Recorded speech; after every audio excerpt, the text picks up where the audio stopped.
सबसे पहले बात इम्पोर्टेंट ये है कि महिलाओं में ज़्यादातर वेट गेन की शिकायतें क्यों आती है। तो उसके दो चार रीज़न मैं आज आपके सामने रख रहा हूँ। एक तो होता है कि बेहद कम फिजिकल वर्क, मतलब जो घर पे रह रही महिलाएं हैं वो काम तो कर रही है, फिजिकल वर्क भी कर रही है, एक्टिविटीज़ भी कर रही है, पर कोई एक्सरसाइज नहीं है। देखिए, एक्टिविटीज़ और एक्सरसाइज में बहुत फ़र्क है। हमारी उतनी कैलोरीज जो इनटेक हम ले रहे हैं वो तो ले ही रहे हैं, लेकिन उसके साथ में हम एक्स्ट्रा कैलोरीज भी खा लेते हैं और बाहर का कोई वर्कआउट भी नहीं रहता है, या फिजिकल एक्टिविटी जैसे बहुत घरों में इंसान जो बाहर निकलते हैं, घूमते हैं, फिरते हैं, उसके बाद में ऑफिस का काम थोड़ा इधर उधर करते, कैलोरीज ज़्यादा कंजम्पशन हो जाती है, लेकिन महिलाओं के बारे में वो बेहद कम होता है। दूसरी चीज़ ये है कि घर में अगर हम महिलाएं खाना बना रही है तो ये होता है कि फ्रिक्वेंट स्नैकिंग हो जाती, फल फ्रूट रखे हुए हैं टेबल पे, आते जाते थोड़ा सा हम स्वीट ले ले, तो ये चीज़ें महिलाओं में, और वैसे भी बेसिकली फैट जो होता है, परसेंटेज जो होता है वो महिलाओं में नेचुरली थोड़ा सा ज़्यादा होता है एज़ कम्पेयर टू मेन।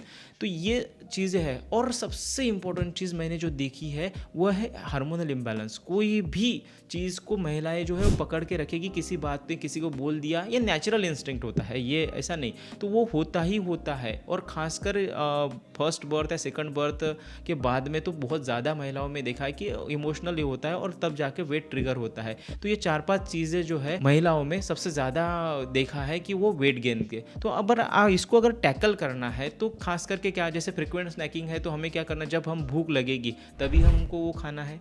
दूसरी बात, हार्मोनल इम्बैलेंस है तो उसके लिए थोड़ा मेडिटेशन, डीप ब्रीदिंग हमें करना है।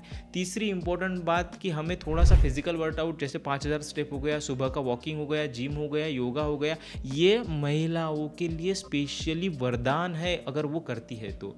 एक सर्वे में ये भी पाया गया है कि अगर कोई महिला अगर जिम जाती है तो ब्रेस्ट कैंसर के चांसेस 30% तक गिर जाते हैं। तो काफ़ी इंपॉर्टेंट है एक्सरसाइज के बारे में, महिलाओं के बारे में। तो अगर आप महिला है और इस चीज़ को अगर सुन रहे हैं, इस बात को अगर सुन रही है, तो आप फिजिकल एक्टिविटी अपने डेली रूटीन के साथ में ज़रूर ऐड करिए, आपको बेहद और बेहद फ़ायदा मिलेगा। Thank you friend.